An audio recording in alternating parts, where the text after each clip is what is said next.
Hello everyone, नमस्कार। Good morning, सुप्रभात और नए साल 2026 के हार्दिक शुभकामनाएं आप सभी को। और इस शुभ दिवस पर 1 जनवरी मैंने बिहार पीसीएस के लिए एक शुरुआत की है और वह शुरुआत आपके सामने है। क्लास मैंने कहा था कि सुबह 7 बजे होगी, लेकिन स्वाभाविक है कल नया नया साल, उसके बाद सुबह-सुबह ही मैं हिंदू बनाता हूं, तो आज हिंदू में 11 टॉपिक आ गए थे जो आईएएस के लिए पढ़ाता हूं। तो उस वजह से समय नहीं निकाल पाया। मेरे ऐप पर ही क्लास चलेगी और टाइमिंग स्वाभाविक है, यूट्यूब पर इसी टाइम पर यानी सुबह 7 बजे ही अपलोड होगी ये वीडियो। लेकिन ऐप पर मैं इसको हिंदू के जस्ट बाद ही पढ़ा पाऊँगा, क्योंकि आज मैंने नोटिस किया कि अगर मैं हिंदू पे कम टाइम दूँगा तो मज़ा नहीं आएगा। यानी जो आईएएस के लिए पढ़ा रहा हूँ, सुबह मुझे कंटेंट मैं खुद बनाता हूँ, तो बहुत समय लगता है। तो एक नई शुरुआत आप सबके साथ, और इस शुरुआत के पीछे का जो मोटिवेशन है वो केवल एक ही है।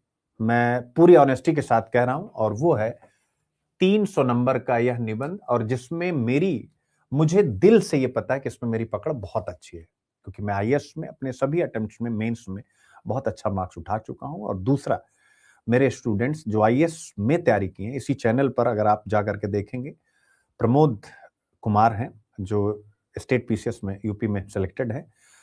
वो एक लेक्चर में आए थे, उनका आप बताएंगे, वो खुद बता रहे होंगे कि जिस बैच में वो थे आईएएस में, उस बैच में मेरे जितने भी बच्चे थे, 162 नंबर उनका सबसे हाईएस्ट था, बाकी 156 100 मतलब 140 के ऊपर लगभग बच्चे थे।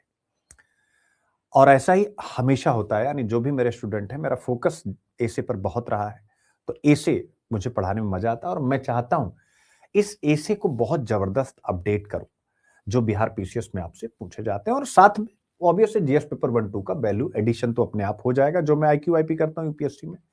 लेकिन यूपीएससी में करा रहा था तो डेडिकेटेड नहीं हो पा रहा था। डेडिकेटेड का मतलब क्या कि यूपीएससी की जो टॉपिक है वर्सटाइल है।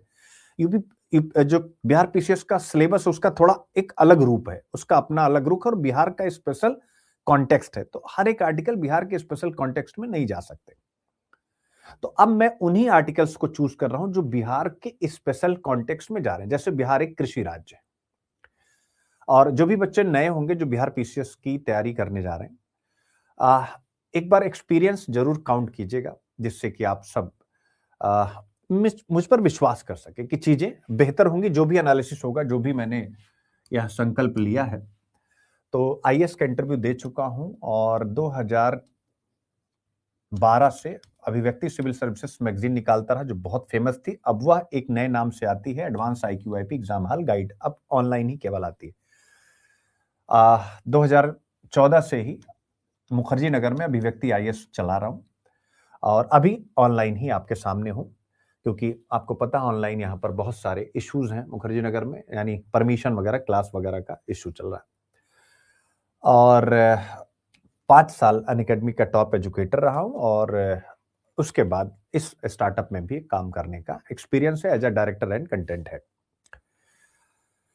तो आज जो मैंने टॉपिक लिया है, पहले उसको आप देखें, और ये टॉपिक क्यों लिया है इसके बारे में भी सोचें। ये इंडियन एक्सप्रेस में एक्सप्लेन्ड पेज, जो एडिटोरियल पेज ही होता है, एक टॉपिक आया कि making money from methane emission reduction in paddy fields. मेरे प्यारे बच्चे, धान के खेतों में मीथेन उत्सर्जन में कमी से पैसा कमाना, यानी कि धान के खेत हैं, वह किसी न किसी प्रकार से मीथेन को उत्सर्जित कर रहे। मीथेन CO2 से ज्यादा खतरनाक है इस पृथ्वी को गर्म करने में। तो इस पृथ्वी को गर्म होने से बचाने के लिए अब हमें कुछ नया काम करना पड़ेगा, नई तकनीक से धान की खेती करनी पड़ेगी। और अगर उससे किसान काम करेंगे तो उनको कार्बन क्रेडिट, यानी कार्बन क्रेडिट आने वाले समय का रुपया है, तो वह रुपया इनको मिलेगा, तो इनकी इनकम बढ़ेगी। और जिस तकनीक से यह सब होगा, उसी तकनीक के बारे में हम पढ़ने जा रहे हैं। तो अब आपके मन में आएगा कि सर हम क्यों पढ़ें, यानी इस टॉपिक को एक बिहार पीसीएस का बच्चा क्यों पढ़े। और एक टॉपिक और था बिजनेस लाइन में, India's domination of global rice trade stock looming water crisis, यानी कि जल संकट हो रहा है, जल तनाव हो रहा है भारत में चावल की खेती के कारण। दो चीजें हैं।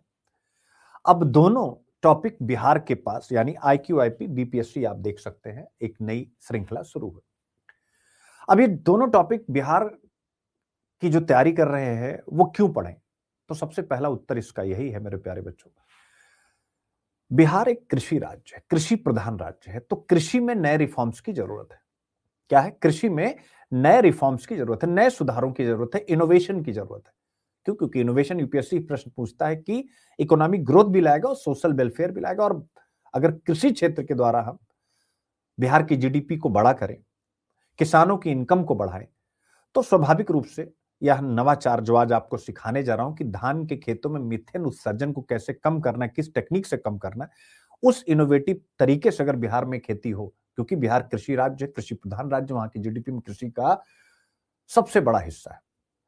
तो ऐसी परिस्थिति में स्वाभाविक रूप से यह वहां के बेसिक स्ट्रक्चर को तो लाभ दे रहा है, साथ ही आप आंसर लिखेंगे तो आपको भी अच्छा मार्क्स मिलेगा।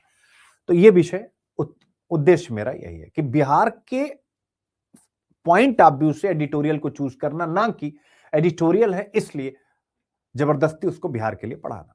और डेली एक न एक आर्टिकल तो ऐसा रहता है, तो फोकस्ड बिहार की तैयारी हो जाएगी। अब आता है कि जो भी मैं पढ़ाऊंगा, अगर बीपीएससी मेंस का सिलेबस आप देखेंगे तो इस सिलेबस के साथ ही कैसे कनेक्ट होगा। ऑब्वियस है, सबसे इंपॉर्टेंट चीज ये आपके सामने आती है। और 40 मिनट ही प्रतिदिन आपका मैं लूंगा, जिससे आप बहुत बढ़िया से, और जो एसे का इंटरलिंक किया हो ना, आगे दिल खुश हो जाएगा आपका। डेली आप सोचिए, आज से आप अपनी कॉपी में कनेक्ट करने जाएंगे और साल भर में कितना कंटेंट हो जाएगा, आप सोचिएगा।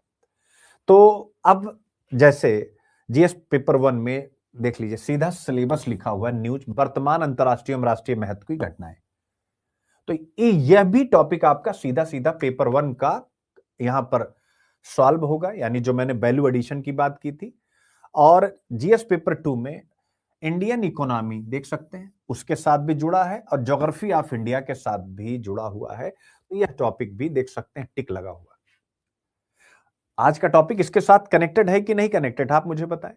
और फिर साइंस एंड टेक्नोलॉजी की भूमिका है भारत के विकास में, कृषि के विकास में, चूंकि हम उसी का जिक्र करेंगे और आर्टिकल भी साइंस एंड टेक पर खूब सारे आते हैं, तो वो भी आपको बिहार के ओरिएंटेशन से कराएंगे। अब जीएस पेपर 1-2 में वैल्यू एडिशन होगा और बीपीएससी मेंस सिलेबस ए से।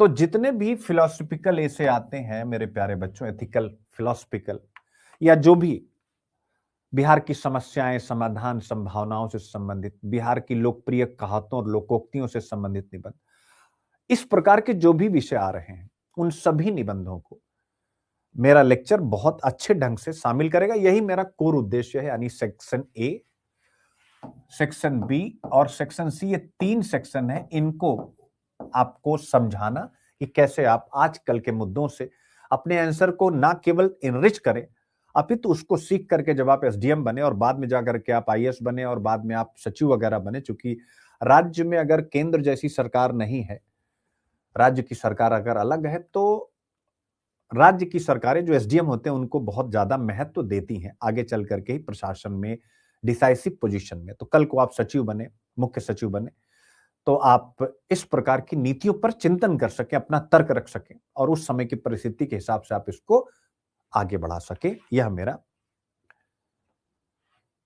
ठीक है।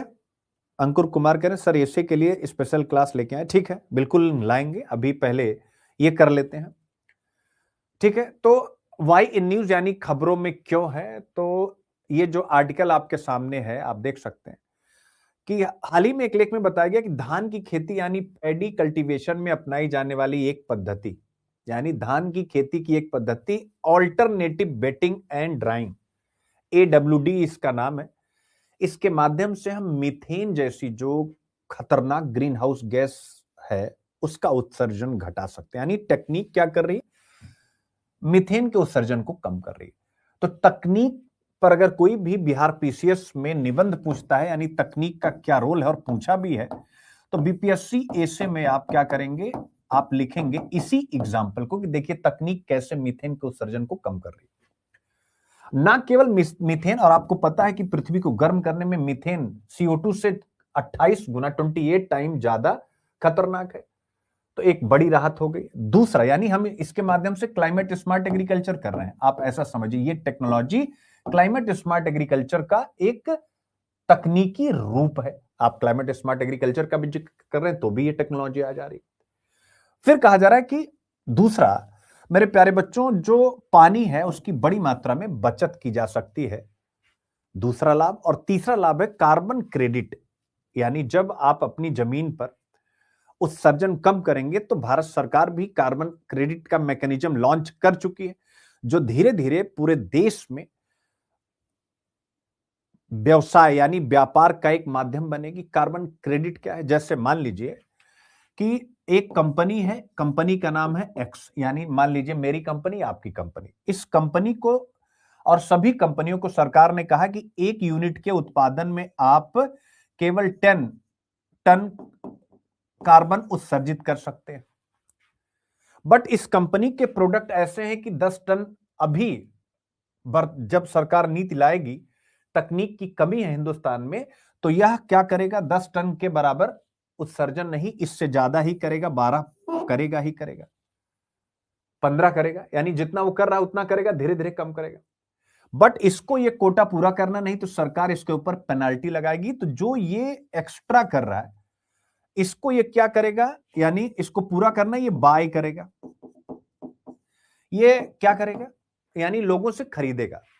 तो जिसके पास कार्बन क्रेडिट होगा, यानी जिसने अपने खेत में कार्बन क्रेडिट कमाया हुआ, यानी पहले जितना उत्सर्जन कर रहा था उससे कम कर रहा है, तो उसका रिकॉर्ड उसके पास रहेगा और फिर वो इसको बेच देगा। या पूरा गांव, यानी एक किसान भी या पूरे गांव का मतलब जितने भी किसान हैं सबका क्रेडिट यह कंपनी खरीद लेगी और पूरे गांव को उनके खेत के हिसाब से जो एक आंकड़ा निकलेगा, सबको अलग अलग पैसा मिल जाएगा। एक दूसरा सरकार भी खरीद सकती है। तो यानी कार्बन क्रेडिट का मतलब क्या हो गया? आई होप आप समझ गए कि एक कंपनी है ए, एक कंपनी है बी।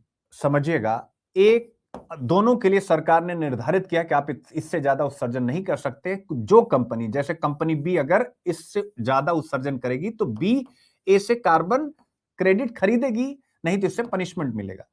तो अगर ये खरीद रही है और ये बेच रहा है तो बाई एसएल, यानी कि आप देख सकते हैं ये बाजार आधारित एक कमाने का, जैसे आलू प्याज टमाटर होता है वैसे ही कार्बन क्रेडिट भी आलू प्याज टमाटर हो गया है। आई होप अब आप इसको समझ गए। और ये तकनीक क्या है? तो आप कहेंगे सर अब बिहार पीसीएस के लिए क्यों? अब देखिए यही है जो यूपीएससी में थोड़ा सा मिस हो रहा था। तो ये विषय बिहार पीसीएस के लिए क्यों महत्वपूर्ण है?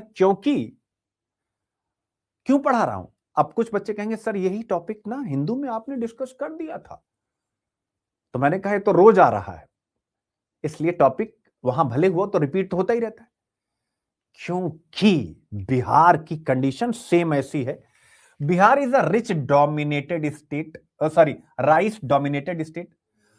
85 से 90% फार्मर छोटे और सीमांत हैं। यहां पर भी जल तनाव है, किसानों की इनकम कम है एंड क्लाइमेट रिस्क, ये तीनों मौजूद हैं। तो यानी यह खेती बिहार के लिए एकदम से अनुकूल है। अब अगर आप इस प्रकार का प्रश्न, मतलब इस प्रकार का कंटेंट अगर आप अपने आंसर में डालते हैं, किस प्रकार के ढेर सारे आगे बने हुए हैं, आपको कुछ करना नहीं, बस अभी समझा दूंगा, आप उठा करके बस रट लीजिएगा। तो बिहार धान प्रधान राज्य है, 85 से 90% किसान छोटे, 2 हेक्टेयर से कम भूमि है, जल संकट, कम आय, जलवायु जोखिम तीनों मौजूद है कि नहीं है? तो वैसे में स्वाभाविक रूप से जब यूपीएससी कहता है कि भारत में अधिकतर किसानों के लिए कृषि जीवन निर्वाह का सक्षम स्रोत नहीं है, तो भैया बिहार के लिए वो निबंध ज्यादा सार्थक होता, क्योंकि बिहार में अधिकतर किसान, 90% किसान छोटे और सीमांत, तो सबसे ज्यादा इन्हीं की इनकम पर असर है। तो अगर इनको कमाने का एक नया जरिया दिया जाए तो, कि भाई तुम खाद्यान्न उत्पादन करके जो कमा रहे हो वो तो कमाओ, एडिशनल इनकम। बगैर एडिशनल इनकम भारत में अधिकतर किसानों के लिए कृषि को हम जीवन निर्वाह का सक्षम स्रोत बना पाएंगे नहीं। तो ये वही एडिशनल इनकम है जिसको आपको कोड करना है मेरे प्यारे बच्चों, याद रखेगा। अब बिहार में एक मैप है खरीफ यानी राइस एरिया मैप बिहार का, इसको बढ़िया से राइस एरिया कलर देख सकते हैं आप, और डिस्ट्रिक्ट बाउंड्री का कलर, रिवर और वाटर बॉडीज का जिक्र आप देख सकते हैं। तो राइस का एरिया क्या क्या है आप पूरा मैंने बना दिया, इसको आप एक बार देख लीजिएगा। अब आता है बिहार एग्रीकल्चर बैकग्राउंड, बिहार की कृषि संरचना। अब आप मुझे बताइए क्या ये टॉपिक वही है जो IQIP में था हिंदू में, जो IAS के लिए पढ़ाता हूं। नहीं, देखिए चेंज हो गया, तो मेहनत तो बढ़ेगी, लेकिन मैं करना चाहता हूं केवल वही 300 नंबर निबंध के लिए, और मुझे किसी चीज का लालच नहीं। तो धान का महत्व क्या है? धान बिहार की मुख्य खरीफ फसल है, लाखों परिवारों की लाइवलीहुड इससे जुड़ी है। औसत जोत 1 हेक्टेयर से कम है। वही प्रेम चोपड़ा का डायलॉग, नंगा नहाएगा क्या निचोड़ेगा क्या। अधिकतर किसान सीमित संसाधन, सिंचाई पर निर्भर, MSP और सरकारी खरीद पर आश्रित। तो ये क्या होगा? एडिशनल इनकम का सोर्स हो जाएगा, कार्बन क्रेडिट। ठीक है, तो यही आपको पकड़ना है भाई। हाँ ठीक है, इसलिए बिहार को ऐसी तकनीक चाहिए जो सस्ती हो, जो जोखिम कम करे और उपज घटाए बिना आय बढ़ाए। यानी अगर इस तकनीक का उपयोग कर रहे हैं तो फसल उतनी ही पैदा हो जितनी अभी पैदा हो रही है, उससे ज्यादा पैदा हो। ठीक है, पॉइंट इज क्लियर। अब आगे बढ़ते हैं।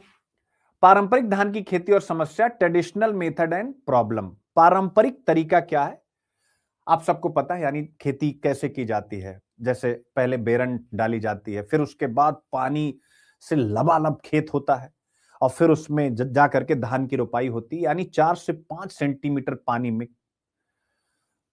जो है धान की बेरन की रोपाई होती है। और पानी क्यों रखा जाता है? कि बीड्स पैदा ना हो, यानी खरपतवार, और पौधों की वृद्धि अच्छी हो। तो पानी रखना मजबूरी है, और इसीलिए वाटर इंटेंस क्रॉप है ये, जल गहन खेती भी इसको कहा जाता है। ठीक है ना, तो ये हो गया। लेकिन लगातार पानी से प्रॉब्लम क्या हो रही? मिट्टी में ऑक्सीजन खत्म हो जाती है। अब जहां पर ऑक्सीजन खत्म, वहां से क्या हो जाएगा? मेथनोजेनिक माइक्रोब्स, यानी छोटे छोटे जीव होते हैं मिट्टी में। तो बहुत प्रकार के जीव होते हैं, उन्हीं में से एक होता है मेथनोजेनिक जीव। ये एक्टिव हो जाता है, ये इसी परिस्थिति में जहां ऑक्सीजन ना हो वहां एक्टिव होता है। और ये क्या करते हैं? मिट्टी में जो भी जैविक पदार्थ हैं, जो भी ऑर्गेनिक मैटर है, उसको ब्रेक करते हैं, और फिर ब्रेक करके मीथेन गैस बनाते हैं। यानी आप ऐसा समझिए कि इनको मौका मिल जाता है अपने खाने पीने का, और उन खाने पीने के कारण मीथेन जैसी कोई एक समस्या निकल करके आती है। तो आप देख सकते हैं, यानी जो वर्तमान पारंपरिक कृषि पद्धति, उसके साथ यह एक समस्या है। यह एक समस्या है। आप देखिएगा यहां पर IQIP का जो प्रेजेंटेशन थोड़ा अलग है, क्योंकि निबंध पे आ रहा हूं ना, तो आगे सारा दिया हूं, पहले समझा कि तब आऊंगा टॉपिक में। ठीक है ना, यानी हिंदू वाले से अलग। तो ये आप यहां से देखें, ठीक है ना, उसी चीज को यहां पर पिक्चर के माध्यम से बताया गया है, जिसको आप देखेंगे। अब आता है कि AWD क्या है, यानी alternate waiting and drawing. AWD क्या है? यानी देख सकते हैं ये इस प्रकार का, यानी धान के खेत को लगातार पानी से भरे रखने के बजाय निश्चित समय पर, यानी कुछ समय तक पानी रखा जाता है, फिर सुखा दिया जाता है, और फिर उसके बाद जैसे ही पानी की आवश्यकता होती फिर पानी दिया जाता है। यह है ऑल्टरनेट। ऑल्टरनेट का मतलब क्या? मंडे कुछ और पढ़िए, ट्यूसडे कुछ और पढ़िए, थर्सडे कुछ और पढ़िए। ऑल्टरनेट का मतलब हुआ ना, जैसे आप अगर कसरत करते हो, तो मैंने मंडे को किया बाइसेप्स ट्राइसेप्स, मैंने ट्यूसडे को किया चेस्ट बाइस, कुछ इस प्रकार का। तो वही है, यानी ऑल्टरनेट। पहले गीला, फिर सूखा, फिर आवश्यकता पड़ी गीला, फिर सूखा। यानी लगातार जलमग्न स्थिति को तोड़ना। कंटिन्यूअस जो सबमर्जेंस है, ये वाली स्थिति बदल के ये वाली स्थिति में लेकर के आना।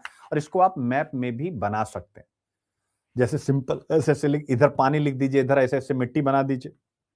अगर कंपटीशन में दूसरों से आगे निकलना, आप कहते हैं ना सर बड़ा अच्छा लिखा था, मेरे इंटरव्यू कॉल नहीं हुई, क्यों नहीं हुई? सोचिए आप, हाउ डज इट वर्क, कैसे काम करता है।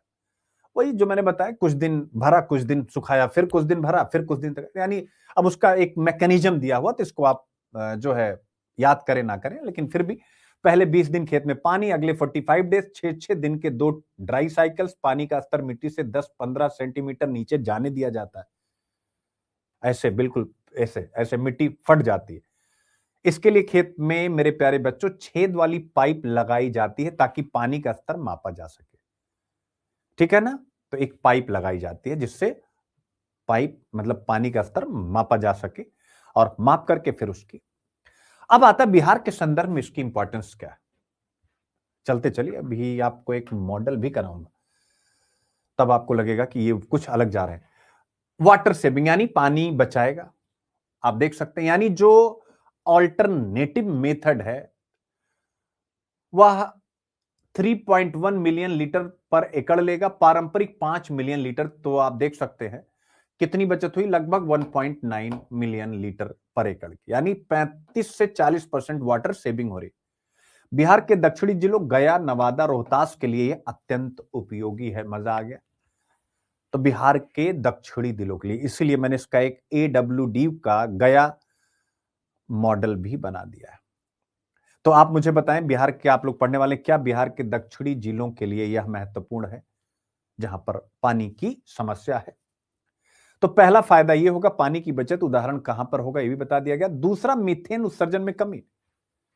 पारंपरिक खेती के मुकाबले अगर हम AWD मेथड से खेती करते हैं तो पर हेक्टेयर जितना हम कार्बन डाइऑक्साइड उत्सर्जन करें उसके मुकाबले आप देख सकते हैं बहुत कम, यानी 6 के मुकाबले 2.5। तो मीथेन उत्सर्जन, ग्लोबल वार्मिंग पर इंपैक्ट, और यहीं से कार्बन क्रेडिट किसान के खेत में आ जाएगा। कोई बच्चा पूछ रहा है कि सर मापा कैसे जाएगा? हर चीज का एक मापक होगा। जैसे मान लीजिए इसका एक वैज्ञानिक मैकेनिज्म होगा, राज्य सरकार इस पर नीतियां लेके आएंगे, इसका एक मापन निकाला जाएगा। जैसे हम गरीबी को कैसे मापते हैं, शहरी गरीबी, अर्बन गरीबी, या हम भूख को कैसे लेते हैं, कैलोरी, हर प्रकार की चीज, ठीक है ना? तो सेम वैसे ही इसको भी मापा जाएगा। अरे अभी पढ़ा है ना, carbon border adjustment mechanism, CBAM। तो CBAM कैसे मापा जा रहा है? हर चीज का एक मैकेनिज्म सरकार डेवलप करेगी। अभी हमारे यहां डेवलप नहीं है, हम फ्यूचर की बात कर रहे हैं, ठीक है? तो ये हो गया आपका। फिर इसके फायदे अगला कि नो इंपैक्ट ऑन यील्ड, यानी उपज पर कोई असर नहीं। औसत उपज सेम है, ये प्रैक्टिकल करके देख लिया गया। AWD मेथड से भी उतना ही टन पर एकड़ और पारंपरिक से भी उतना ही टन पर एकड़, यानी किसान का कोई जोखिम नहीं बढ़ता है। और वह कार्बन उत्सर्जन, अगर मीथेन उत्सर्जन कम कर रहा है, ग्लोबल वार्मिंग में भूमिका है, तो उसके पास एक क्रेडिट बन गया।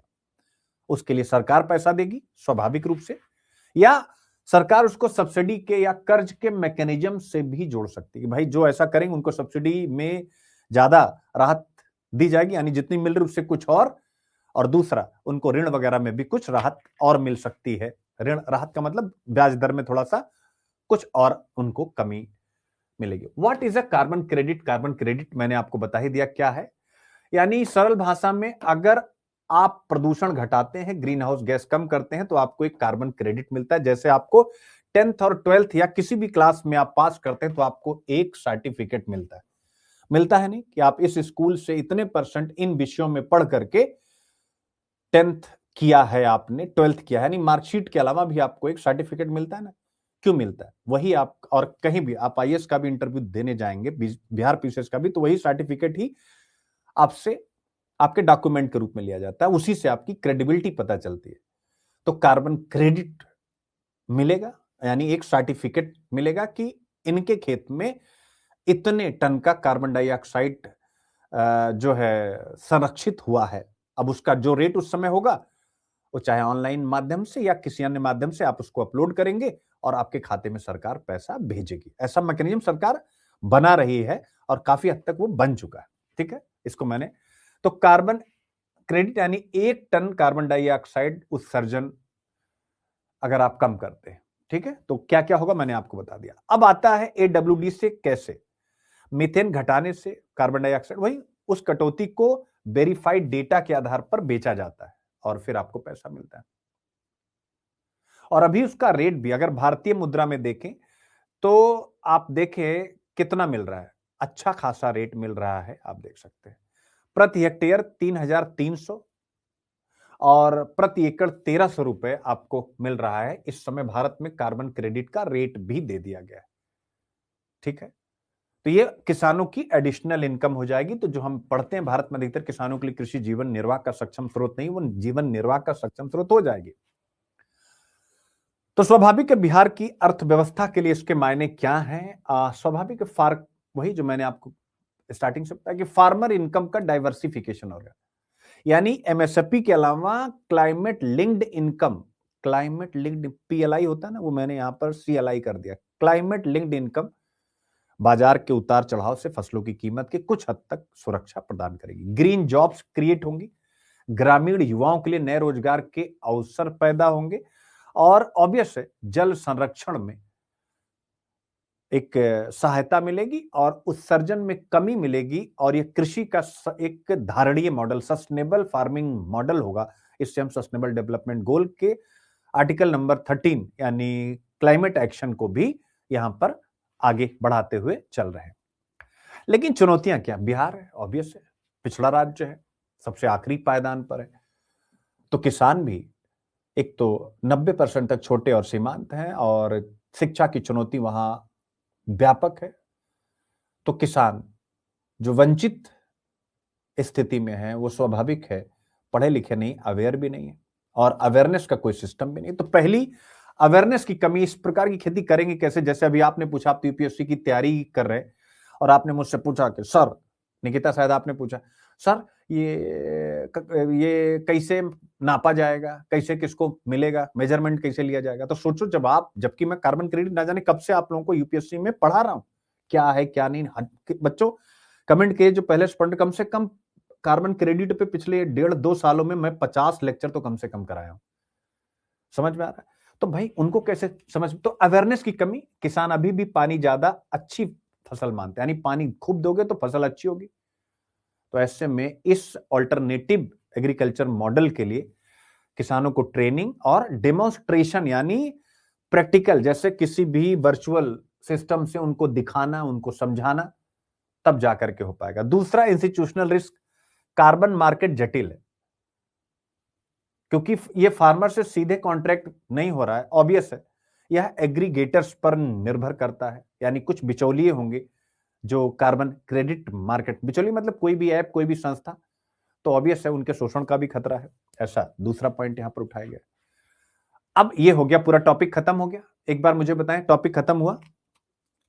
सोनू कुमार कह रहे सर मजा आ गया। ठीक है, ऐसे ही मजा आएगा, बट टेंशन लेना, बहुत एक्टिव हूं मैं अब। मतलब मैंने सब अपना जो भी सब कुछ मैंने अब बस अपने आप को 1 साल कमरे में सीमित कर दिया। ठीक है, अब बहुत मेहनत करनी।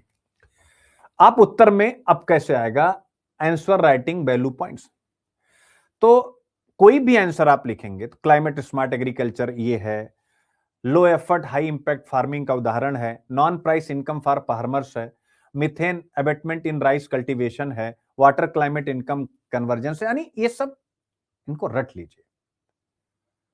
अब एक आता है गया नालंदा मॉडल, यानी ये मैंने मॉडल ही बना दिया कि इस खेती को हम गया नालंदा में कैसे कर सकते हैं। गया नालंदा, अब आप ऐसे कितना इजी मैप, एक लकीर खींच दीजिए और एक तरफ लटका दीजिए नालंदा, एक तरफ लटका दीजिए गया। तो एक नया मॉडल भी मैंने दिया। मॉडल का मूल विचार क्या? कोर आइडिया जो आपने पढ़ा कि अल्टरनेटिव बेटिंग एंड ड्राइंग तकनीक अपनाकर धान की खेती से पानी की बचत करें, इस क्षेत्र के लोग उत्सर्जन में कमी करें और कार्बन क्रेडिट के जरिए किसानों की अतिरिक्त आय से सुनिश्चित होगी।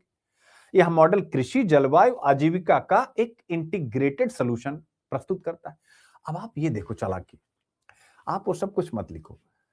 अगर आप बिहार के विकास पर लिख रहे हो तो एक मॉडल का, जैसे इंटरव्यू देने जा रहे हो, तो अगर आप, जैसे आपसे वो पूछता है भाई आप नई पीढ़ी के हैं, और अगर आपसे ये पूछे कि बिहार, अब जैसे ये जितेंद्र कह रहा है कि आई एम फ्रॉम नालंदा, तो आपसे अगर नालंदा के बारे में पूछे तो आप कह सकते हैं अपनी अपनी तरफ से सब बताइए, और फिर बताइए सर आजकल चर्चा में है AW based climate smart paddy farming, और नालंदा उसका एक बड़ा गढ़ बन सकता है। कैसे? मैंने सब बता डाला, चूंकि वो साउथ बिहार में है और वहां पर पानी की समस्या है। जितेंद्र, क्या समस्या है वहां पर जो मैं पढ़ा रहा हूं? तो बस यही आपको लिख देना है। तो चालाकी है ये। मैंने क्या किया? मैंने कुछ नहीं किया है, ये तो हिंदू में आया नहीं था। मैंने पढ़ा और ढेर सारे मॉडल दिमाग में घूमते रहे, तो मैंने कहा यार कौन सा मॉडल हो सकता है। मैंने बिहार का मैप ओपन किया, मैं कहा गुरु जरा सर्च किया जाए कहाँ पानी की समस्या। मैंने पानी की समस्या यहाँ है, फिर मैंने कहा कि क्या ये मॉडल वहां काम कर सकता है, फट से आया, थका थक रख दिया। देखो जितेंद्र कह भी रहे हैं। तो ये है कंटेंट बिहार का, इसलिए मत समझिएगा कि ये IQ IP। तब अब आप खुद सोचो मेरे बच्चों, अगर मैं पर डे केवल एक आर्टिकल, क्योंकि इससे ज्यादा आएगा भी नहीं, एक आर्टिकल से ज्यादा बिहार के लिए, क्योंकि हमें बिहार की परिस्थितियों के हिसाब से आपको निबंध में कंटेंट डलवाना है। ठीक है, सुमेधा यादव कह रही कि शेखपुरा डिस्ट्रिक्ट की भी समस्या। बस तो हर जगह आप अपना मॉडल बताइए। इंटरव्यू में ये सब बातें बोलेंगे, उनको अच्छा लगेगा यार। और डरना नहीं कि कार्बन क्रेडिट पूछ लेगा, जितना आता उतना तो बता ही देंगे, उतना मैंने आपको सिखा ही रखा है। ठीक है, तो स्मार्ट मैं चाहता हूं कि जो हमारे यहां पढ़ रहे हैं, अब देखो 1-2 साल में फिर वो एकदम से तहलका मचाए। ठीक है, ये हो गया आपका। तो गया और नालंदा दक्षिणी बिहार के ऐसे जिले हैं जो राज्य की कृषि चुनौतियों को रिप्रेजेंट करते हैं, रिप्रेजेंटेटिव हैं ये, क्योंकि वहां पर इसी प्रकार की खेती हो रही है, यानी राइस डोमिनेटेड एग्रीकल्चर सिस्टम है कि नहीं। सुमेधा आप भी बताइए और जितेंद्र आप भी बताइए। भूजल पर अत्यधिक निर्भरता है कि नहीं, बताइए मुझे। फ्रीक्वेंट वाटर स्कार्सिटी है कि नहीं, विशेषकर खरीफ फसल के मध्य और अंत के चरण में। शुरुआत में तो पानी मिल जाता है। और क्या मेजॉरिटी ऑफ फार्मर्स यहाँ स्मॉल एंड मार्जिनल हैं। तो कोई भी मॉडल किसी भी क्षेत्र में तभी सफल होगा जब ये कंडीशन होगी। तो क्या ये कंडीशन है कि नहीं गया नालंदा की, आप मुझे बताएं। अगर है तो फिर ये मॉडल फिक्स हो गया यहाँ के लिए, यहीं के लिए है ये मॉडल। ठीक है, तो अब हम आगे बढ़े। अब आता है कि गया नालंदा मॉडल, एक तो ये हो गया कि भाई ये सारी स्थितियां हैं। दूसरा आता है कि वहां पर कुछ इंस्टीट्यूशनल फ्रेमवर्क है जो इस मॉडल को सपोर्ट कर सके। चूंकि मॉडल होना इंपॉर्टेंट नहीं है, संस्थाएं उस मॉडल को इंप्लीमेंट करें, ये महत्वपूर्ण होता है। जी हां, कहा गया कि भाई वहां पर कैनाल भी है, ट्यूबवेल भी है, कृषि विज्ञान केंद्र भी है, सेल्फ हेल्प ग्रुप्स भी काम कर रहे हैं, फार्मर प्रोड्यूस ऑर्गेनाइजेशन भी है, कोऑपरेटिव सोसाइटीज भी है। तो ये इन सभी संस्थाओं के द्वारा जो चैलेंजेस मैंने आपको बताए थे, उन चैलेंजेस पर काम करके, यानी अवेयरनेस वगैरह फैला करके, और इसकी हम यहां पर खेती कर सकते हैं इस पद्धति से। ठीक है मेरे बच्चों, ठीक है, तो ये हो गया, आप यहां से देख सकते हैं। तो मॉडल की चरणबद्ध संरचना, मैंने केवल मॉडल नहीं दिया, मैंने दिया है स्टेप बाय स्टेप फ्रेमवर्क क्या होना चाहिए। मतलब मेरे कंटेंट में केवल ये नहीं दिखा करके और निकल जाऊं, चाहे मुझे जितना समय लगता है, मैं कंटेंट में अपने बच्चों को हमेशा जस्टिस देने की कोशिश करता हूं जब से पढ़ा रहा हूं। रीजन ये है कि अगर देखो, मैं मानता हूं यार कि 10 आंसर अच्छा लिखने से एक आंसर अगर आप अच्छा लिखना सीख गए, आप 9 आंसर कभी खराब लिखेंगे। लेकिन हम क्या करते हैं, पहला अच्छा करने के बजाय 10 के 10 लिख गए, अगले दिन 10 और लिख गए, फिर 10 और लिख गए। अरे एक अच्छा करो यार, जब तक टीचर ना कह दे एक। मैं अपने बच्चों की करता हूं, बच्चे खपा हो जाते हैं कि सर तो आगे वाला चेक ही नहीं करते। क्या बोलूं यार, क्या सिखा रहा हूं, क्या सीख रहे हो। इसीलिए सालों साल आप आंसर नहीं कर पाते, माफ कीजिएगा। अच्छा आंसर लिखना आता नहीं है, वो किसी का हो जा रहा है, ठीक है, थोड़ा सा आपसे अच्छा लिख गया, दैट्स इट। अब आता है स्टेप 1, क्लस्टर सिलेक्शन। तो गया और नालंदा, अब मुझे बताइएगा जितेंद्र, नालंदा में क्या हिलसा राजगीर बेल्ट है, गया में क्या मानपुर टेकारी बेल्ट है। चलो भाई, है कि नहीं है। अगर ये बेल्ट है, बेल्ट मतलब कि यहां से यहां के क्षेत्र, सिंपल है, तो बस यही कहा है कि लगभग 15 गांव का एक क्लस्टर बना लीजिए। क्लस्टर बनाइए, तो क्लस्टर बनाने का भी क्या मापदंड होना चाहिए। जैसे आईएएस बनने के लिए क्या योग्यता है, बिहार पीसीएस करने के लिए क्या योग्यता है, तो वैसी ही एक योग्यता होनी चाहिए। ठीक है, चयन मापदंड, यानी इरिगेटेड राइस एरिया, सिंचित धान क्षेत्र कितना है, जल संकट है कि नहीं है, किसान समूहों की सहमति है कि नहीं। यानी इन तीनों के बाद ही आप करिए भाई, ऐसा नहीं कि जबरदस्ती कर दीजिए मोहम्मद बिन तुगलक की तरह। राजधानी परिवर्तन, ठीक है, कृषि क्षेत्र में अनोखे अनोखे रिफॉर्म। अब स्टेप 2 में फार्मर को मोबिलाइज करिए। मोबिलाइज यानी उनको जागरूक करिए, किसके माध्यम से, सेल्फ हेल्प ग्रुप के माध्यम से, फार्मर्स प्रोड्यूस ऑर्गेनाइजेशन के माध्यम से, सहकारी संस्थाओं के माध्यम से। लक्ष्य समूह कौन होने चाहिए, इतने हेक्टेयर वाले किसान। इससे इंक्लूजन सुनिश्चित होगा और बड़े किसानों का वर्चस्व नहीं बनेगा। मैंने यह भी ध्यान रखना है कि ऐसा लोग विकास का लाभ फिर कुछ बड़े लोग ही उठा ले जाए। जितेंद्र कह रहा हिलसा मेरा सब डिवीजन है, बहुत बढ़िया। स्टेप 3 AWD का, यानी अब आपने सब कुछ कर लिया, अब खेतों में क्या करिए, परफोरेटेड पाइप यानी छिद्रित पाइप लगाइए और AWD को शेड्यूल कर दीजिए, यानी पहले 20 दिन, अगले 45 दिन, जो स्टार्टिंग में बताया। आप इसको क्या कर दीजिए। अब आपने क्या किया बच्चों, इंप्लीमेंट कर दिया। अब इसके बाद क्या, ट्रेनिंग दीजिए।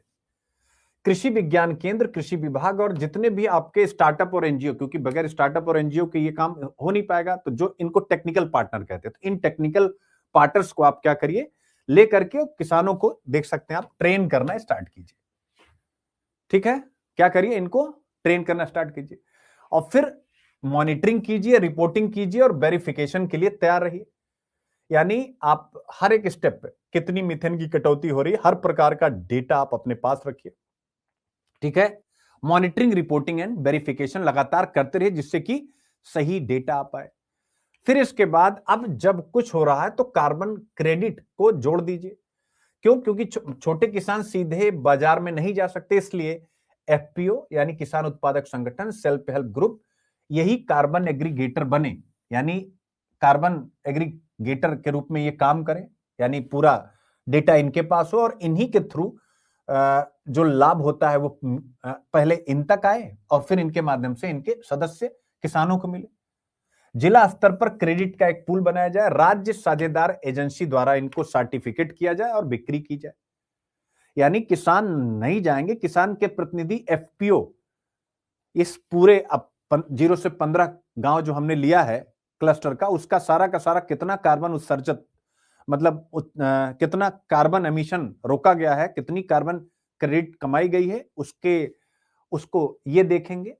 ठीक है ना, और राज्य या जो भी पार्टनर एजेंसी होंगी वो सर्टिफिकेट देंगी राज्य की और वो बिक्री को सुनिश्चित करेंगे। और फिर एफपीओ के माध्यम से देख सकते हैं चरण 6 आय का वितरण, डीबीटी के माध्यम से किसान खातों में भुगतान, डायरेक्ट बेनिफिट, यानी पारदर्शी फार्मूला क्या हो, जैसे आप कोई पूछ रहा था, किसान का हिस्सा, निगरानी, प्रमाणन की लागत, एग्रीगेटर का शुल्क, यानी एफपीओ वगैरह भी तो अपना कुछ चार्ज लेंगे, तो ये सारी चीजें तय कर देनी चाहिए जिससे कि यह कभी रुके ना। और इसके अपेक्षित परिणाम क्या होंगे? पर्यावरणीय परिणाम मैंने आपको बता ही दिया, पानी की बचत, कार्बन उत्सर्जन में कमी, भूजल दोहन में गिरावट। आर्थिक परिणाम क्या होंगे? यानी प्रति हेक्टेयर किस फसल से, तो जो धान की फसल से तो जो एमएसपी के थ्रू कमा रहे वो तो कमा ही रहे हैं, एक्स्ट्रा हो गया 3000 धान की फसल से 3000 से 3500 अतिरिक्त इनकम हो गई। उपज में कोई कमी नहीं है, यानी एमएसपी और बाजार से स्वतंत्र आय हो गई। तो भारत में अधिकतर किसानों के लिए कृषि जीवन निर्वाह का सक्षम स्रोत नहीं है। अगर सक्षम स्रोत बनाया जाए तो कैसे बनाएंगे? आप कहेंगे सर रेडी है मामला, मजा आ रहा है। ठीक है, आगे बढ़ते हैं। प्रमुख हितधारक वो तो हो ही गया, सारे जो पार्टनर्स होंगे। और चुनौतियां जो पीछे मैंने बताई, किसान जागरूकता की कमी, कार्बन बाजार की जटिलता, सुरक्षा के उपाय, वो सारी बातें वही जो पीछे आई थी, गया। अब बिहार में विस्तार की संभावना भी इसकी, यानी जब नालंदा में सक्सेसफुल हो जाए, गया में सक्सेसफुल हो जाए, फिर नवादा, औरंगाबाद, रोहतास, भोजपुर में भी। अभी किसी बच्चे ने कहा था ना सर भोजपुर की भी समस्या है, पकड़ लिया तुम्हारी समस्या की नहीं, समस्या भोजपुर में भी है।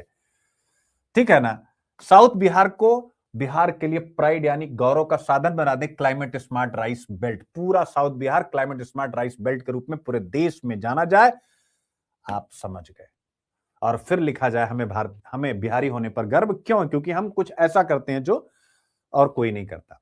अब आता है यानी IQIP स्टार्ट हो जाता है। अब IQIP GS paper 2 Indian economy and geography of India, गया नालंदा AWD मॉडल, जल संरक्षण पर लिख रहे हैं तो भी लिखिएगा। मीथेन कटौती और कार्बन क्रेडिट के माध्यम से किसानों की आय बढ़ाने का एक व्यवहारिक उदाहरण प्रस्तुत करता है। तो इकोनॉमी में किसानों की इनकम कैसे बढ़ाई जाए, एक मॉडल के रूप में इसको जरूर लिखिएगा। तो ये हो गया जीएस पेपर 2।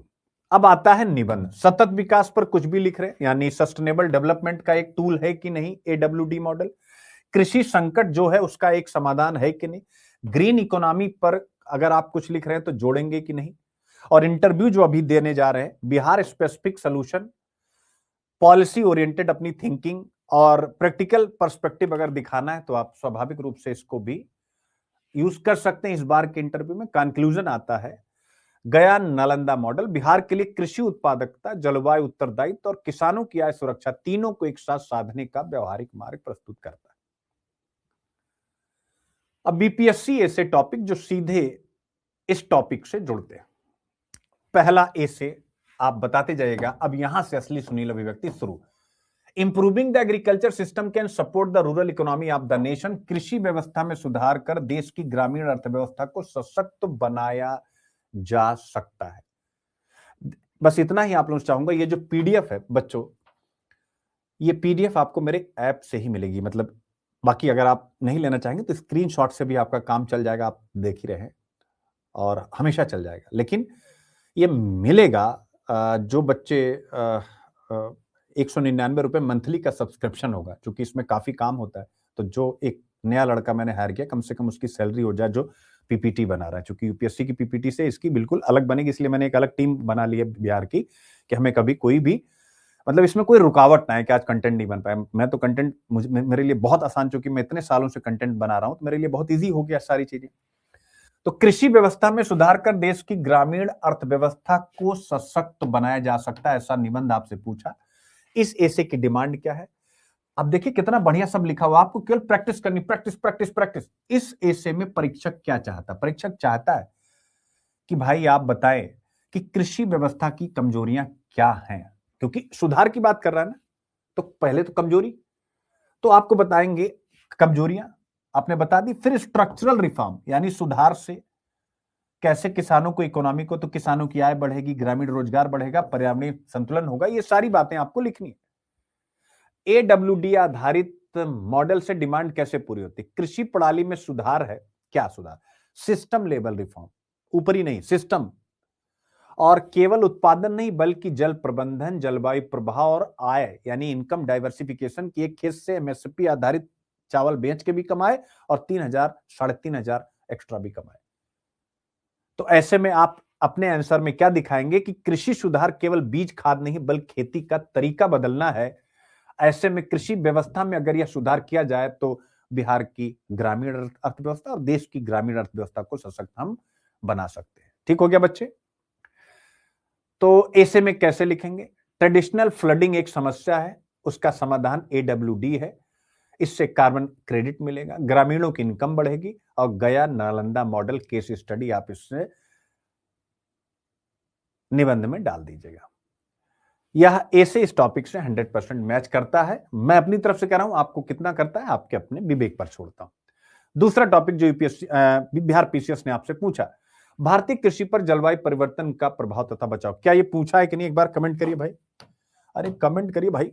ठीक है, तो यह प्रश्न भी 3 चीजें मांगता है, यानी सबसे पहले ऑब्वियसली लिख ही दिया, प्रभाव, और एग्रीकल्चर इस प्रभाव से कैसे वल्नरेबल हो जाता है, और बचाव यानी प्रिवेंशन और एडॉप्टेशन मेजर्स, दोनों लिखना है कि नहीं लिखना है। अब डिमांड कैसे पूरी होती? एडब्ल्यूडी प्लस मिथेन रिडक्शन, आप देख सकते हैं। तो ये क्या कर रहा है? क्लाइमेट चेंज का कारण भी एडब्ल्यूडी एड्रेस कर रहा है और समाधान भी दे रहा है। आप क्या दिखाएंगे कि धान से मिथेन, उत्सर्जित मिथेन से क्लाइमेट चेंज हो रहा है। ऐसे में एडब्ल्यूडी करते हैं तो मिथेन रिडक्शन होता है। और फिर प्रिवेंशन की एक पद्धति होती है, यानी कि हम पर्यावरण को तो बचाते बचाते हैं, किसान की इनकम भी बढ़ती है और इससे उसकी एडॉप्टेशन कैपेसिटी भी बढ़ती है, यानी वो और जलवायु अनुकूल खेती कर सकता है। तो बस इतना ही आपको दिखाना, देख सकते हैं आप। ठीक है ना? तो ऐसे में कैसे यूज करना है? इंपैक्ट सेक्शन में लिखेंगे मिथेन एमिशन हो रहा है, प्रिवेंशन सेक्शन में लिखेंगे एडब्ल्यूडी हो रहा है, और बिहार एग्जाम्पल यानी गया नालंदा मोड। एग्जामिनर को क्या दिखेगा? एग्जामिनर को दिखेगा कि आप problem plus solution plus Indian example तीनों को जानते हैं कि नहीं बच्चों? यानी एग्जामिनर को हम जितनी मल्टी डायमेंशनल अपनी क्वालिटी ऐसे में दिखाएंगे उतना ही तो मजा है। फिर आता है अगला क्वेश्चन, पर्यावरण असंतुलन सृष्टि का विनाशक। क्या ये बिहार का क्वेश्चन है कि नहीं? तो इस प्रश्न की, यानी पर्यावरण में असंतुलन, अब ये यार क्या बोला जाए, आप सब तो मुझे हिंदू में फॉलो ही कर रहे हैं। ऐसे की डिमांड क्या है? फिलोसफिकल नहीं है बेटा, ये अप्लाइड एनवायरमेंटल ऐसे है, यानी प्रैक्टिकल एनवायरमेंट की दृष्टि से यह जिम्मेदार प्रश्न है कि मानव की गतिविधि, उसके कारण पर्यावरण असंतुलन, परिणाम आप ग्लोबल वार्मिंग, समाधान एडब्ल्यूडी, आप देख सकते हैं। तो ऐसे की डिमांड क्या है? अब एडब्ल्यूडी कार्बन क्रेडिट से डिमांड कैसे पूरी होती है, जो मैंने टॉपिक कराया कि धान की पारंपरिक खेती क्या क्या उसके नुकसान है? पानी ज्यादा लेती है, मिथेन का उत्सर्जन करती है, और पानी और मिट्टी का असंतुलन बनाती। एडब्ल्यूडी एनवायरमेंटल बैलेंस रिस्टोर करता है, less water less emission plus same yield और इनकम अलग से। तो आप देख सकते हैं इस प्रश्न में, यानी पर्यावरण असंतुलन सृष्टि का विनाशक है, और वर्तमान कृषि जो की जा रही वह सृष्टि का विनाश करती है, कैसे बता दिया, और एडब्ल्यूडी कैसे उसका सॉल्यूशन। तो आई होप यह जीएस प्लस ए से दोनों में अगर ऐसा करते हैं तो स्कोर बूस्टर होता है। अब आता है soil conservation and organic farming, भूमि संरक्षण और जैविक खेती। क्या है भूमि संरक्षण और जैविक खेती? एग्जामिनर देखता है, क्या देखता है? ऑब्वियस है, इसमें इस प्रकार के सॉइल हेल्थ पे आपको लिखना है, सस्टेनेबल कृषि अभ्यास पे लिखना है। तो सस्टेनेबल कृषि अभ्यास ही तो है जो आज आप पढ़ रहे। लॉन्ग टर्म एग्रीकल्चर कैसे होगा, ठीक है। तो एडब्ल्यूडी से कनेक्शन के, एडब्ल्यूडी लगातार जल भराव नहीं, सॉइल बेहतर होती है, माइक्रोबियल बैलेंस सुधरता है। तो आप लिखेंगे कि जो सॉइल कंजर्वेशन है केवल ऑर्गेनिक इनपुट नहीं है, वाटर मैनेजमेंट भी अगर करेंगे तो सॉइल कंजर्वेशन होगा। यानी एडब्ल्यूडी सॉइल कंजर्वेशन का एक माध्यम है। इधर देखिए आप, भूमि संरक्षण का एक माध्यम है, ये भी मैंने यहां सिद्ध कर दिया है।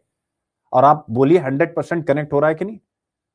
तो एडब्ल्यूडी यहां एक सपोर्टिव एग्जाम्पल की तरह यूज आपको करना है। फिर अगला टॉपिक आता है, जंगल अपने पेड़ स्वयं तैयार करता है या लोगों के जंगल में आकर बीज फेंकने का इंतजार नहीं करता। Forest creates its own trees, it does not wait for the people to throw seeds. यानी डिमांड क्या, सेल्फ सस्टेनिंग सिस्टम के बारे में पूछ रहा है, नेचर लेड प्रकृति आधारित सोल्यूशन के बारे में पूछ रहा है। तो एडब्ल्यूडी क्या है बेटा? क्या नेचर बेस्ड सोल्यूशन नहीं है, प्रकृति के साथ वाला? क्या टेक्नोलॉजी बेस्ड नहीं है? क्या ये लोगों के व्यवहार को चेंज करने पर आधारित नहीं है? यानी कृषि की पद्धति का व्यवहार लोगों का बदल रहा है कि नहीं पड़ रहा?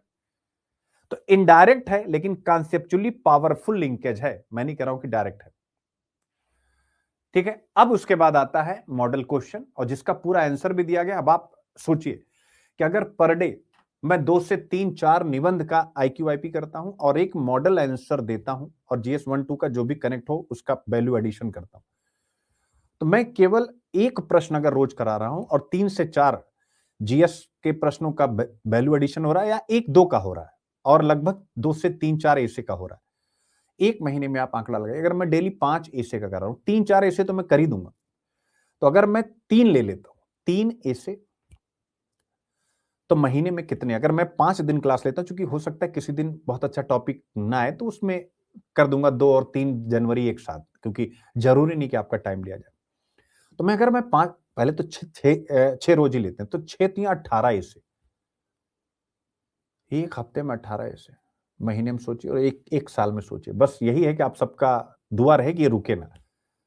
और अगर डेली एक क्वेश्चन मॉडल कराता हूं, बिहार का स्पेशल, इंडिया वाला तो हो ही रहा है हिंदू में, आप सोचिए कि पर डे एक हफ्ते में 5, 20, एक महीने में और एक साल में 250 क्वेश्चन की बिल्कुल प्रैक्टिस आपकी हो रही है विदाउट एनी मनी। तो समझिए कि बहुत बड़ा इसका आपको एडवांटेज मिलेगा, और मुझे भी मिलेगा। जब आप अच्छा काम करते हैं तो बच्चे आपको स्नेह करते हैं, तो वो स्नेह मिलेगा, एडमिशन मिलेगा। ऑब्वियस सिंपल सी बात है। क्योंकि मैं मेंस की मेंटरशिप देना चाहता हूं दिल से, क्योंकि मेंस की मेंटरशिप में मुझे किसी की जरूरत नहीं, क्योंकि भाई जैसे टीम होना का मतलब क्या होता है, ऐसा नहीं टीम होनी नहीं चाहिए, लेकिन आप सेटिस्फाई हैं नहीं है, नंबर 1। सेकंड की बड़ी टीम के खर्चे बहुत अधिक हो जाते हैं, फिर संस्थाओं पर दबाव बनता है, संस्थाएं बंद हो जाती है। तो कम से कम मेंस में मैं इन सब चीजों से बहुत ऊपर, और बिहार के मेंस में तो 200%, चूंकि 300 नंबर निबंध एकदम से समझिए जेब में है, तीनों पार्ट का। जब जैसे चाहूं निबंध को खोलना सिखाऊं, बॉडी एलोबरेट करना सिखाऊं, एग्जाम्पल डालना सिखाऊं, वो भी कंटेम्प्रेरी, क्योंकि इतिहास ऑप्शनल रहा है, इतिहास का साहित्य ऑप्शनल रहा है IAS में इतिहास, और उसके अलावा PSIR हुआ, सोशियोलॉजी हुआ, इसमें मैं मेंटरशिप देता हूँ IAS के बच्चों को, एग्रीकल्चर में मेंटरशिप देता हूँ इंग्लिश मीडियम के बच्चों को। तो बहुत सारी चीजें दिमाग में है, और तो आपको मजा ही मजा है। चलिए, क्लाइमेट स्मार्ट खेती के तरीके पर्यावरण की स्थिरता और किसानों की इनकम बढ़ाने दोनों में योगदान देते हैं। और कैसे देते हैं, यही आपसे प्रश्न पूछा। How can climate smart agricultural practices contribute to both environmental sustainability and enhancement of farmers income? अब तो आप बता ही देंगे। Discuss with special reference to methane emission reduction in paddy cultivation and its relevance for Bihar. आप देख सकते हैं, यानी धान की खेती में मीथेन उत्सर्जन कम करने के खास संदर्भ में चर्चा करें और बिहार के लिए इसकी प्रासंगिकता बताएं। अब इस प्रश्न का उत्तर आप लिखिएगा, पहले कॉपी मत कीजिएगा। आप कहते हैं सर आंसर लिखना नहीं आता, इसका आंसर लिखिएगा और फिर मैंने आंसर दिया हुआ इंट्रोडक्शन, बॉडी, ठीक है, विद हेडिंग, पूरा मॉडल आंसर है। कितनी हेडिंग्स हैं आप जरा एक बार गौर करिएगा, मतलब एकदम heading with heading, points and examples. तो इंट्रोडक्शन प्रश्न की डिमांड को समझाएगा कि डिमांड कैसे पकड़ना है। क्या समझाएगा? डिमांड। इंट्रोडक्शन हमेशा प्रश्न की डिमांड को समझाता है। जो बच्चा इंट्रोडक्शन लिखना अच्छा समझ गया, इसका मतलब उसने प्रश्न की डिमांड को पकड़ लिया। फिर इसके बाद होता है दूसरा पॉइंट आपके सामने, methane emission from traditional paddy cultivation आता है। फिर इसके बाद alternate wetting and drying as a climate smart practice कैसे काम करता है, और सबके एग्जांपल्स भी हैं मेरे प्यारे बच्चों। फिर carbon credit and enhancement of farmers income को आपको लिखना है, रेलिवेंस फॉर बिहार, गया नालंदा एग्जांपल और बेहतर सा कंक्लूजन। अगर इतनी हेडिंग के साथ आप बिहार में, ये 300 शब्दों में आंसर है, यानी ध्यान रखा गया है यूपीएससी की तरह 250 में नहीं, ये 300 शब्द में आपसे पूछता है। तो लॉन्ग आंसर ही करा रहा हूं, कभी कभी शॉर्ट भी करवा दूंगा। और सेम वही हिंदी में, भूमिका, पारंपरिक धान खेती और मीथेन की समस्या क्या है मेरे प्यारे बच्चों, ऑल्टरनेट बेटिंग एंड ड्राइंग एक जलवायु स्मार्ट समाधान कैसे है, कार्बन क्रेडिट और किसान की आय में इससे कैसे वृद्धि होगी, ठीक है, और बिहार के लिए प्रासंगिकता यानी गया नालंदा मॉडल और एक बेहतर सा कंक्लूजन। तो ये आप इसकी तैयारी करेंगे और इसका आंसर देखेंगे, और जब आपकी क्लास होगी तो आपको परेशान होने की आवश्यकता नहीं है। आप कोई डाउट रहेगा मुझसे पूछ सकेंगे। बाकी ये थोड़ी सी जर्नी रही जो मेरे अपने संस्थान से, यानी जो मेरी पर्सनल मेंटरशिप से बच्चे निकले हुए हैं, वो इन सब का एक डेटा है। बाकी मैं 6-7 साल तो इंडिया के टॉप स्टार्टअप्स के साथ काम किया हूं, तो अभी से उस समय तक अपना संस्थान जो है उन्हीं के साथ में काम कर रहा था। तो बाकी ये सब हैं, और थोड़ी बहुत जो कुछ भी आप सबके जीवन में भूमिका रही है, ये केवल इसलिए कि आप विश्वास रख सकते हैं कि मेंटर आपका और ताकतवर है। तो अगर आप बिहार पीसीएस के लिए मेंटरशिप लेना चाहते हैं तो इन नंबर्स पर कॉल करके आप बिहार पीसीएस की मेंटरशिप, मेंस की टोटल मेरी रिस्पॉन्सिबिलिटी, एवरीथिंग इंक्लूडिंग डीआई भी। रवि रंजन सर हमारे डीआई बहुत अच्छा पढ़ाते हैं। तो केवल मेंस, क्योंकि मेंस में कोई चीज कभी रुकेगी नहीं, क्योंकि वो मेरे व्हाट्सएप से मेंटरशिप चलती है, क्लासेस जो यहाँ पर है आपको रिकमेंड किया जाता है, आप ये देखें या ना देखें, बाकी डेली मेरी mentorship. Thank you so much, ज्यादा समय नहीं लूंगा। बहुत बहुत प्यार, बहुत बहुत आशीर्वाद। थैंक यू बच्चों, थैंक यू।